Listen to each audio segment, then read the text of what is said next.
Oh man, where do we even start with the new Joker movie? First film was gritty, controversial, and somehow managed to rake in over $1 billion despite its mixed reviews. It earned Joaquin Phoenix an Oscar, gave us a memorable performance, and pushed the boundaries of what a comic book movie could be. So naturally, you'd think throwing Lady Gaga into the mix and cranking up the budget would be a guaranteed hit, right? Wrong. Instead, the sequel has flopped so hard it's making Warner Bros. Execs wonder if they accidentally financed a high-budget art house experiment gone horribly wrong. Spoiler alert, they did.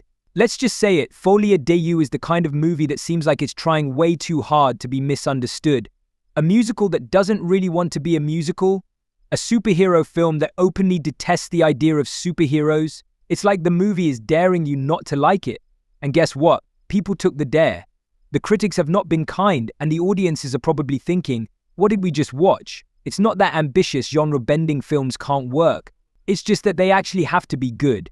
Now, behind the scenes, we're hearing about all these conflicts between Todd Phillips and the studio. Phillips apparently had nothing to do with DC while working on this project. It's like he took the Elseworlds label and ran with it to the edge of sanity. He didn't even bother meeting with James Gunn and Peter Safran, the big bosses of DC Studios. I mean, imagine ignoring the heads of the entire franchise your film is supposed to be connected to. That's like being invited to a family dinner and telling the hosts, nah, I'll sit this one out. You guys can figure out how I fit into this later.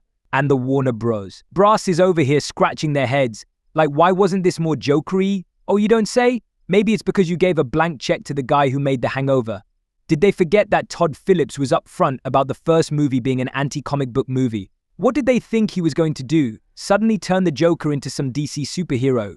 It's like hiring a chef who's famous for making experimental dishes, then acting shocked when your steak shows up covered in foam and served on a piece of driftwood.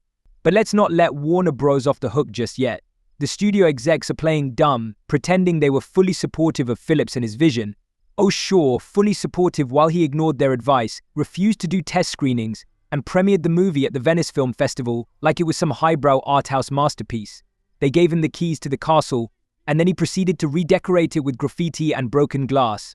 And now they're acting scandalized that the final cut of the movie feels like a giant middle finger to them and the superhero genre.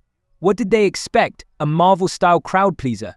And let's talk about Phillips' choice to shoot in Los Angeles, adding another massive chunk to an already ridiculous budget. Sure, filming in LA can bring out the best in certain projects, but for a movie like Joker, where the grimy aesthetic was half the appeal, wasn't that an expensive way to say, we have too much money? It's like, at some point, the film stopped being a gritty drama and started becoming a spectacle of excess. You could almost feel Phillips' frustration oozing through the screen, especially when you remember his comments from the 2019 Hollywood Reporter Roundtable. He was already complaining back then about the endless regime changes at Warner Bros. You can't blame him for being fed up when the studio feels like a revolving door of execs. The regimes change so often, he said.